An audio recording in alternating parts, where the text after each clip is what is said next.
Hi folks, welcome to another beer review, and today this is going to be the first of a few Buxton reviews. Disclaimer, they were all picked up from Tesco, but I am going to be hopefully doing a Buxton order at some point in the next couple of weeks. Just see when there's a diverse, interesting range available that isn't stuff I can pick up from the supermarkets. But yeah, I was at an event the other day with Mersey Beers and Mr. Blue Nose Beer Reviews, and they were doing like a tasting of some experimental hops, which they do each year in collaboration with Charles Farren, and then whatever hop is like selected as the favourite, then Charles Farren will like cultivate it properly. It was really interesting. Really was, and you know, I'm by far even a novice when it comes to, you know, the ins and outs of beer. I just know what I like. If it tastes good, it tastes good. But if you're asking me for an expert opinion on anything, then you've come to the wrong person.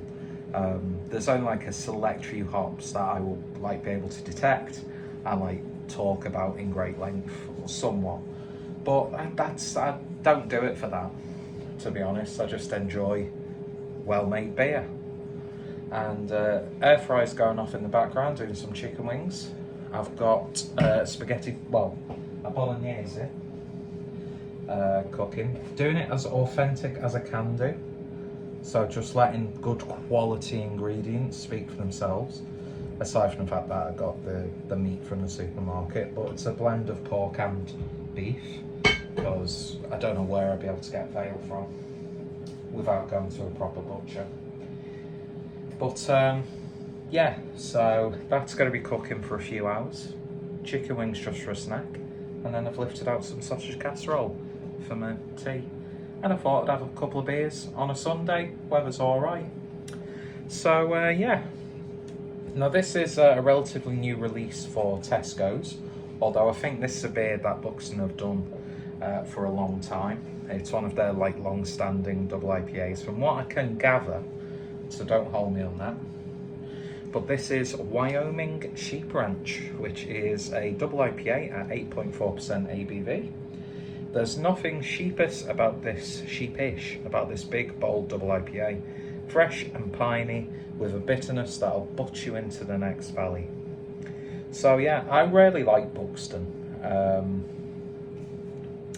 Although I won't lie, most of my sort of like recent consumption of their beers from the last 18 months or so has just been stuff that I've picked up from the supermarkets. But I remember when they were, you know, the collaboration they did, because I think Yellow Belly was a collaboration that they did with Omnipollo, and that was a terrific beer. And one thing that really stands out to me about Buxton is just how like experimental they can be. And I've had some absolutely cracking beers from them, but I don't think I've really given them the appreciation that they deserve. But it was a very eye-opening seminar that I was part of. I'm not going to actually tell you where I was, because I probably shouldn't have been there, but that's all I'm going to say on that one. But yeah, it was a really interesting experience, and yeah, looking forward to this. So it sounds like a somewhat old school double IPA, which I'm all for. I picked up a can of Kingslayer as well, which I think I've reviewed on the channel, but I'll probably be uploading these in the same week. And then another relatively new release for Tesco. But like I said, hopefully I'll be doing an order soon and picking up beers that you don't really tend to find, just to get a bit more of a broader range, really. And I'd really like to go to Buxton. I think Jacob B has been there a couple of times now. Anyway, beer in the glass then, and yeah, it looks old school to me. West Coast in appearance, amber, a little bit of orangey haziness there as well. One finger's worth of a nice soapy looking head. Looking very nice in this glass. So let's see what we get on the nose. And it's got that sort of like dusting of hop character. It's not like really aromatic, it's not in your face, but it's just really satisfying on the nose. If you were being picky, you'd probably say it's a little bit dull on the nose. But to me, what is there is just really nice and satisfying. You get that slight pine, grapefruit, citrus character in general. I'm not too sure what hops have been used for this one. Doesn't seem to mention it. But yeah, it's got that sort of like grounded, orangey, zesty sort of hop profile with a little bit of like herbal character. I am getting the malts coming through. Nice little sweet biscuity aroma as well. It's all really subtle and well rounded, and I'm using that gesture a lot. But yeah, certainly smelling nice. Let's give it a taste. Cheers, everyone.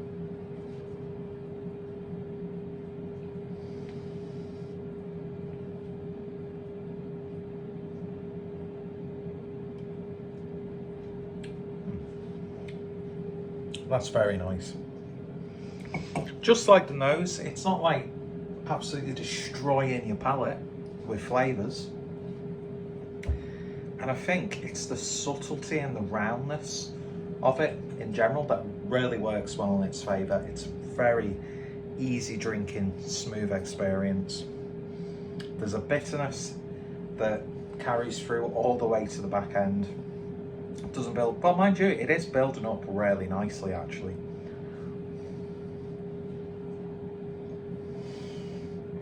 But it's definitely got that like resiny, oil, piney, spruce character to it. A little bit savoury. Some slight herbal tones in there as well. It's just really nicely balanced.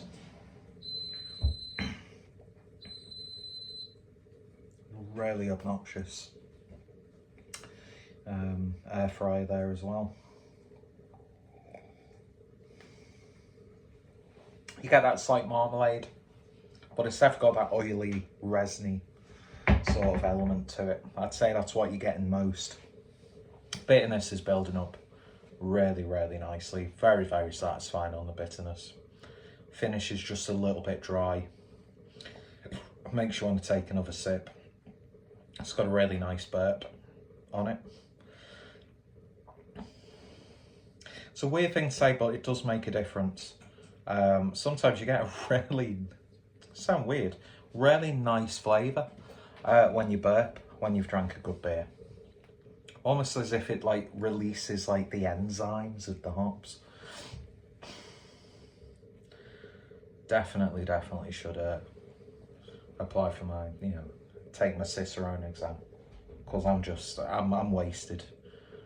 I'm really wasted, obviously.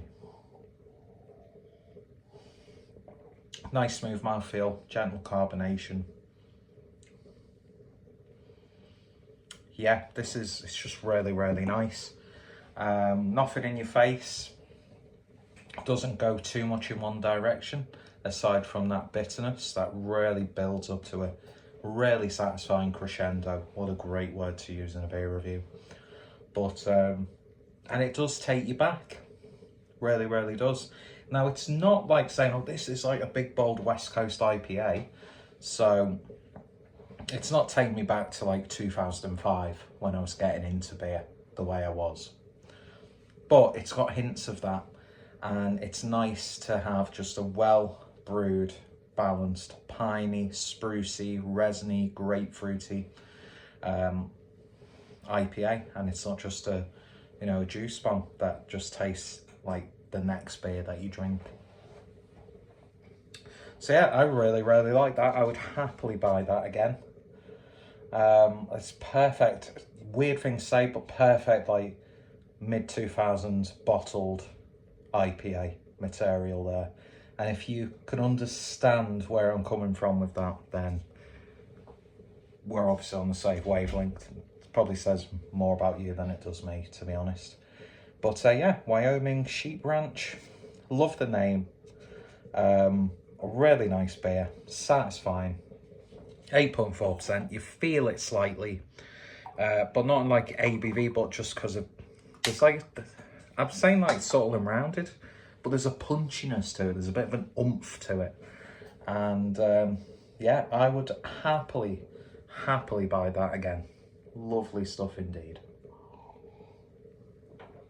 So yeah, if you've tried Wyoming Sheep Ranch, then let me know your thoughts, opinions down below.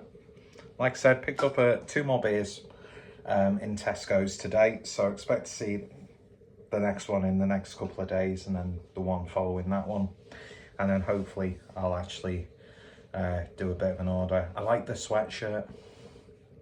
I can't remember the guy's name from Buxton, but he had a really nice simple grey sweatshirt on, and I appreciate that greatly. Plus it'd be nice to get a Buxton glass. But yeah, lovely stuff indeed. Just gets the job done. And if you're looking for a flavour explosion, you're not going to get it from that. But if you like a really nice, refined, mature tasting double IPA, then that's going to absolutely nail it for you. Anyway, cheers for watching. Let me know what your thoughts, opinions are if you've tried this. Go check out Buxton. I've got a few reviews on the channel. And the next review you're probably going to see is going to be Kingslayer, keeping it with the double IPA. I think I've already reviewed that on the channel. Can't remember what the other beer's name was off the top of my head. But yeah, links in the description as always, and I shall hopefully see you all later. Bye!